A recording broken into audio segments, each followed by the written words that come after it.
A sizable amount of Trump supporters were very enthusiastic about the Trump administration releasing what are commonly referred to as the Epstein files, which are thought to include things like client lists, detailed information on who went to Epstein Island, and other information about politicians, celebrities, and major business and finance people who were associated with Jeffrey Epstein. The focus on Epstein centers on his extensive PDF activities and arranging PDF activities for high-profile people while secretly video recording them for blackmail purposes. Epstein Island is a 71.6-acre private island in the U.S. Virgin Islands where next-level debauchery took place. Heinous stuff, bad stuff. Important people in the world getting disgustingly funky. Epstein Island was raided by the FBI a couple days after Epstein's mysterious death in a New York City federal prison. The FBI seemed to be interested in snatching up all the information they no doubt found there. Probably much worse than the treasure troves of disgusting filth they've uncovered at Epstein's place in New York City. But Trump didn't release the Epstein files at the time. And even though Trump promised to release the Epstein files this time around, he recently scoffed at the notion that people are even still interested in this absolutely disgusting story that implicates all kinds of people that the public would be very much interested in, so that those disgusting people could be punished severely, and the methods they used to do all this disgusting stuff could be investigated and shut down. Are you still talking about Jeffrey Epstein?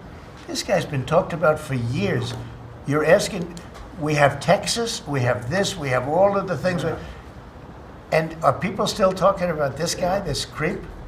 Now that the Trump administration reversed course on releasing Epstein information, many are outraged and confused about why Trump isn't releasing the files. Some want to blame Pam Bondi or anyone else in the administration besides Trump himself. There is no way in hell that releasing or not releasing the Epstein files at this point is up to Pam Bondi. To make matters worse, there is reason to believe the video footage of Epstein's cell door before he died was altered and was not the raw footage they claimed it was. Trump bizarrely attributed the writing of the Epstein files to Obama and Hillary Clinton, even though Epstein was arrested and all of his stuff was seized during Trump's first administration. That's when the Epstein files were made. Trump was also president when the FBI raided some of Epstein's properties in 2019 and confiscated an extensive amount of documents and videos. Trump also blamed the Biden administration for the Epstein files, yet they didn't release the Epstein files. Then Trump takes it further and says the Biden administration couldn't find anything in the files to hurt the MAGA movement, but Trump, you just said the Biden administration helped write the Epstein files, but they didn't write them to hurt you? They were just working on random fiction that wouldn't hurt you, that they didn't show to anyone? What in the hell could that possibly mean? And how would you not be able to prove how they altered them if you know that they altered them? Didn't you have a record from before? Couldn't you compare them? Or how do you know any of this? It's just very strange for a lot of people that the list of clients that went to the island has not been made public. Yeah, it's very interesting, isn't it? Probably will be, by the way. Probably. So if you're able to, you'll be... Yeah, I'd certainly take a look at it. Now, Kennedy's interesting because it's so many years ago.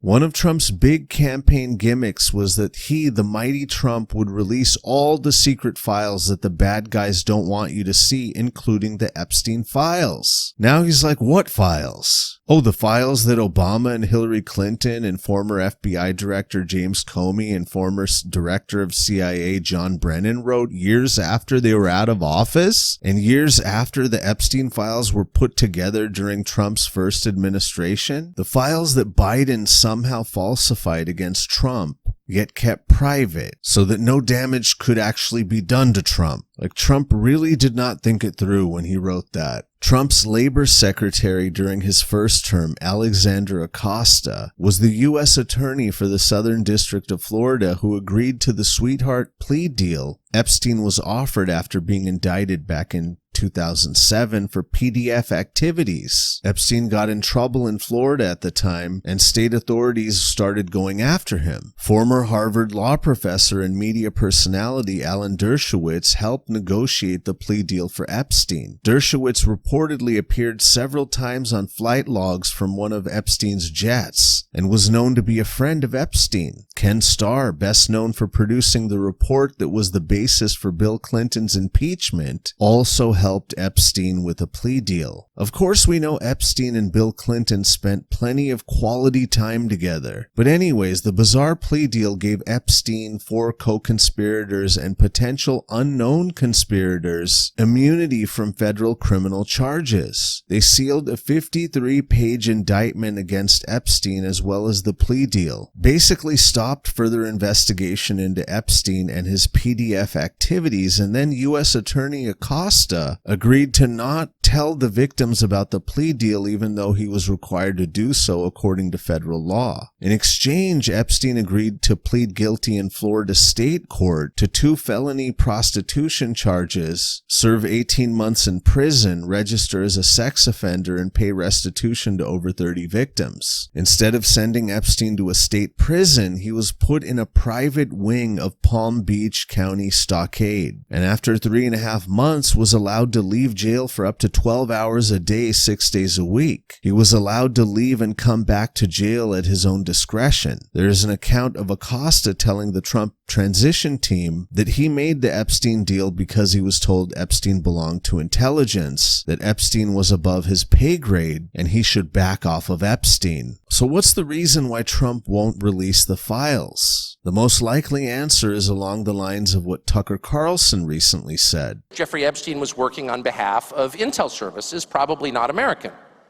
And we have every right to ask, on whose behalf was he working? How does a guy go from being a math teacher at the Dalton School in the late 70s with no college degree to having multiple airplanes, a private island, and the largest residential house in Manhattan? Where did all the money come from? And no one has ever gotten to the bottom of that because no one has ever tried.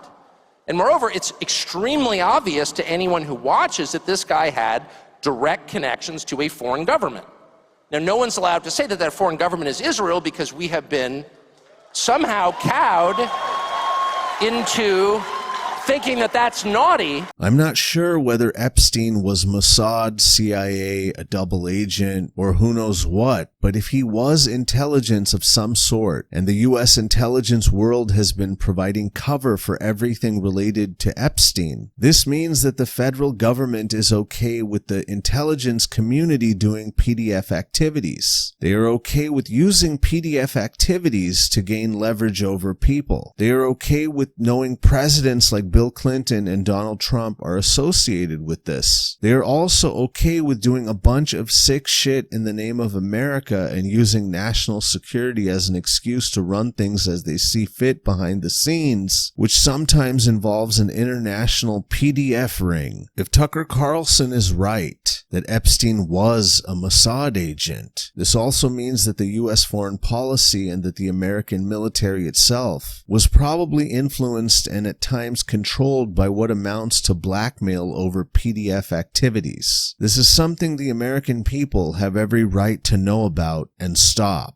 I'm actually quite shocked some people out there thought Trump was actually going to deliver on this. The intelligence community, the people who actually run America, sometimes referred to as the deep state, would never want all the gory details of Epstein released to the public for many reasons, but most of all to preserve their power and control. They don't want the American public to understand how things actually work behind the scenes. The mainstream media, who clearly serve the intelligence community and the military-industrial complex, have always painted the Epstein story in a conspiratorial light, even though all the issues raised are based on facts. Epstein made a fortune, even though there's no legitimate explanation for how he made that fortune besides being a spy and blackmailing people. News articles will always refer to Epstein as a disgraced financier, but his dealings in the world of finance seem like a convenient cover for somehow amassing a fortune worth hundreds of millions of dollars. Jeffrey Epstein, a college dropout, was hired by former Attorney General William Barr's father, Donald Barr, for a teaching position at the Dalton School, a prestigious private school in New York City. Barr technically left the school the year Epstein started teaching at Dalton, but was the headmaster when Epstein was hired. Donald Barr worked at the Office of Strategic Services, or OSS, during World War II. The OSS was the first U.S. centralized foreign intelligence agency. After World War II, it was officially dissolved, but its components were taken over by several agencies, including the State Department and the Department of War, which later became the Department of Defense, as well as the CIA. Anyways, Donald Barr, for whatever reason, gave Jeffrey Epstein a teaching position at this prestigious private school. Epstein used his proximity to the children of Bear Stearns CEO Alan Greenberg to get a position at Bear Stearns. After 4 years at Bear Stearns, he somehow became a partner. A year after becoming a partner, he was asked to leave for, according to him, being guilty of a Reg D violation, but somehow remained friends with the top brass at Bear Stearns and remained a client of Bear Stearns until it folded in 2008. After Bear Stearns, Epstein set up his own finance-based companies. It seems plausible Dalton School served as a means for Epstein to use his interpersonal skills to ingratiate himself with children of elite parents while receiving training or working on other projects. It seems most likely Epstein was recruited for intelligence work during his college years, or perhaps even a little bit before his college years. Epstein graduated high school a couple years early and was taking advanced math courses at 16. Given his humble beginnings and high academic aptitude, it doesn't seem likely he would have attended college for 5 years and moved on without completing a degree. Those 5 years would have been the perfect time for him to be molded into a spy from a young age. And after he dropped out of college, he was given a highly coveted teaching position at an elite school run by a former spy, Donald Barr. Oh, and at the time, Donald Barr's son, William Barr, the future two-time Attorney General, was working as an intelligence analyst for the CIA. William Barr was in New York City attending Columbia University, while Epstein was also in New York City attending college at Cooper Union and then NYU. The CIA did a lot of recruiting from Columbia University as well as other universities in the New York City area at the time, and Donald Barr probably knew a hell of a lot about the Columbia CIA connection, considering he went back to Columbia after his time at the OSS. At Columbia, Donald Barr did many things. One of them was initiating the Columbia University Science Honors Program, a highly selective program for high school students focusing on math and science. While Donald Barr was running the program at Columbia, they admitted students as young as 10 years old. Donald Barr ran the program until he left Columbia to become the headmaster at Dalton School. Considering Barr's many years being focused on young people with advanced skills in math and science, New York City being a hotbed for intelligence recruitment in the 60s and 70s, and Epstein's own trajectory, it isn't far-fetched at all to conclude Epstein was probably recruited at a young age for intelligence work, perhaps even recruited by Donald Barr. As if everything in this story isn't crazy enough, a year before Epstein joined the Dalton School, Donald Barr published a science fiction book called Space Relations, which featured a ton of PDF activities taking place inside an oligarchical society. Kind of like how we see a ton of PDF activities taking place in our oligarchical society.